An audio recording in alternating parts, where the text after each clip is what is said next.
Hi, everybody. I'm Rufina Antonetti, and welcome to Talk Straight Bible. Today is our 100th episode, and we are so excited about that.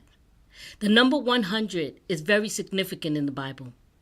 It means strong one, leader, unity, but it also means the name of Yahweh, and that's equivalent to the first letter of the alphabet, of the Hebrew alphabet, Aleph, and also the name of Elohim, which is found in the first verse of the first book of the Bible. And it also means one God. And here at Talk Straight Bible, that's what we do. We follow the one and true living God.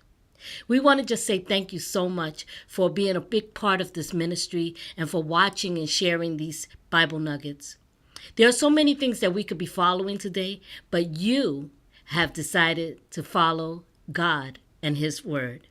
And that's an awesome thing. So coming up is our 100th Bible Nugget episode.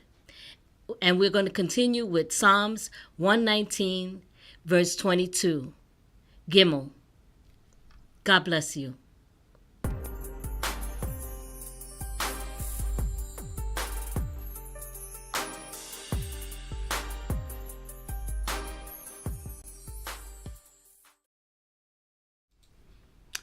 Hi, and welcome to Talk Straight Bible. I'm your host, Jeremiah Antonetti. I want to thank my wife this morning for coming on and cheering me on because we're running a race that's already won. But we need to be encouraged, and she has been a tremendous encouragement to me. Quite frankly, without her, you wouldn't have this show the way it is. But I thank God for her and for you for tuning in. It's so important. Let's go ahead and dive into today's nugget in Psalms 119, verse 22. Actually, the 22 Hebrew letters. And I particularly think that this number falls right in line with the word today. The Bible tells us in Psalms 119, verse 22, "Remove from me reproach and contempt, for I have kept thy testimony. Remove from me reproach and contempt, for I have kept your testimony." The word remove is interesting because it means something that needs to be rolled away. Something that needs to be flowed downward, not upward, downward. And it means to be rolled off of something. Now, what's interesting is about the word reproach, but before we go there, the word remove is Gilgal. Remember that we are still in the letter Gimel, which represents a person, a man that is strong, that has many resources.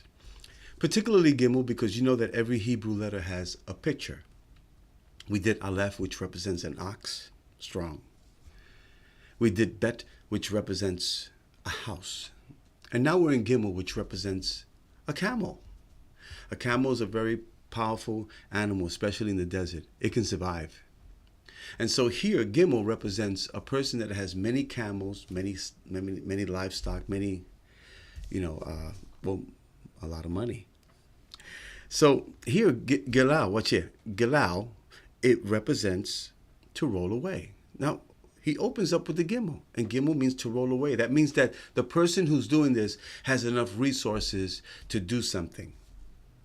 That means to take something out of the way. Now here, he says, remove from me reproach. Now reproach is an interesting word because it means scorn, something, when someone taunts you, but is resting upon a condition of shame and disgrace.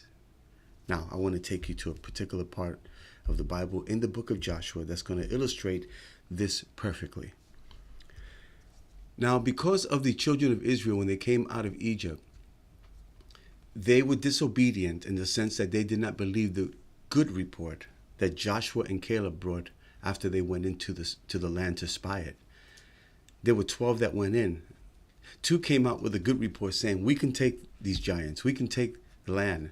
10 had a negative, a bad report, an evil report before God. They said, the giants, they're too big for us. They were afraid, and they discouraged the entire camp of Israel. And so the Bible says that God was angry with them because of this. And he said that they were going to roam in the desert and die there. Now, watch this. For the children of Israel, and I'm reading from Joshua chapter 5, verse 6 down.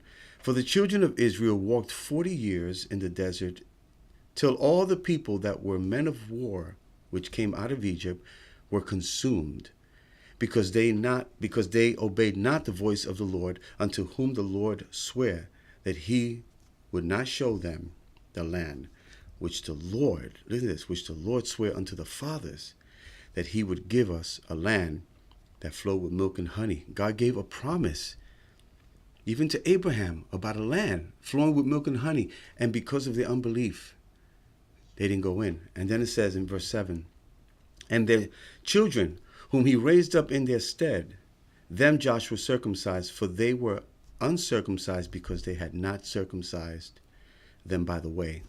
That means that although the people were in the desert roaming for, let's say, 40 years, and they knew that they had failed the Lord by not believing in him, they dropped everything and didn't even disciple their children. They didn't circumcise their children, which was the covenant of circumcision which God gave to Abraham.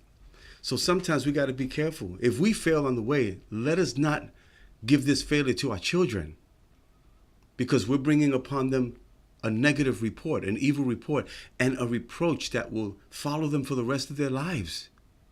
Now it says this, and it came to pass when they had done circumcising all the people, that means the men, that they abode in their places in the camp till they were made whole, or till they were whole, because they were hurting. And the word whole here is interesting because it represents a life that is complete, or something that remains alive, something that is sustained. So the men of war did not die in the desert. They became old, and they were too old to fight. And so God raised up the next generation, but because they did not circumcise them, the children, the male children, to keep them in covenant with God, they had a reproach.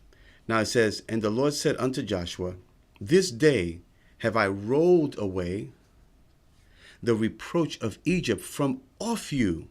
Wherefore the name of this place is called Gilgal unto this day. What's interesting about the word Gilgal, that we're still on remove from me reproach and contempt. Why? Because the word Gilgal here is actually a word that we get Golgotha. Golgotha is the place, and let me take you there real quick. In John, where it says, and he bearing his cross went forth unto a place called place of the skull, which is called in the Hebrew Golgotha. So when Jesus took the cross to Golgotha, the place of Calvary where he died, he was carrying our reproach, our contempt, because we had disobeyed God. And by dying on the cross, he removed the reproach and the contempt that was upon us by shedding his blood. So here, when we go back to Joshua, we see something very, very powerful. We see that Joshua uses the same word when he says that he moved. God says, I rolled away the reproach. It's the word Gilal, which is the word in Psalms 122, the same thing. So Jesus took our reproach. He took our contempt, and he removed it by dying on the cross. Now he says, remove from me reproach and contempt, for I have kept thy testimonies. Now the word I'm going to go back to remove, as we know, is Gilal, and it means this. Watch this. It's the rich man and a double staff. So here we have the picture of a double staff, or a shepherd that has two staffs, or two shepherds. And it's interesting how God uses his power, which is authority, total authority, to remove the reproach that was upon them from Egypt. Listen to this now, they came through the Red Sea. They came to the very borderline of the promised land. And because they were disobedient, Egypt was still upon them.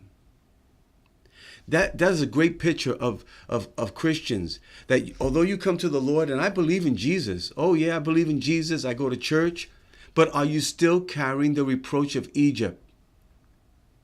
Do you still act like Egypt? Do you still have a reproach that keeps you from going into the promised land, or the best that God has for you? And so here, the psalmist is crying out, remove from me the reproach and contempt, for I have kept. Now the word kept is interesting. It's the word nazah. And it has three pictures. It has a fish. It has It has a hook and it has a head. Think about it. A fish, a hook, and a head. Meaning this, that the fish represents men. The hook represents righteousness. For when we are captured by God's righteousness, we don't get off. It's hard to get off that hook. And it says a resh, which represents a head. So here we have a man of righteousness that is the leader. Here, I have kept, meaning I have not strayed by following men that are evil. I have kept away from those men that they say that they are, the head of something. I have kept away from them, and I have kept your testimony. The word testimony is Ida. Ida is 3 letters. Ida is what is called the Ayim, the Dalet, and the Hey. There are 3 pictures to this. The eye, the door, and the window. The eye, the door, and the window. We have to keep ourselves protected. We have to protect the eye gate. We have to protect the door. And we have to protect our window. In other words, we have to be careful. Notice the eye looks out the window, but there's a door that can open the window. And we have to be careful. So here we say that he says, I have kept your testimony, which is talking about the laws of God. I have kept your way. I have spoken about your word.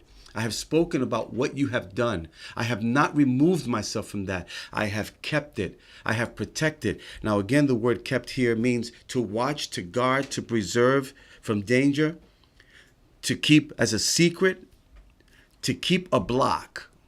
He says, I have blocked in myself and kept all these things away from me so that I can speak about your testimonies. Remember that Jesus said that you will be witnesses for me.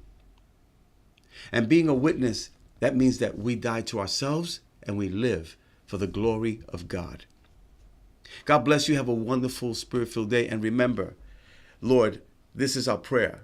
Remove from me reproach and contempt, because I have kept, guarded, I have put a block so that I can keep your testimony.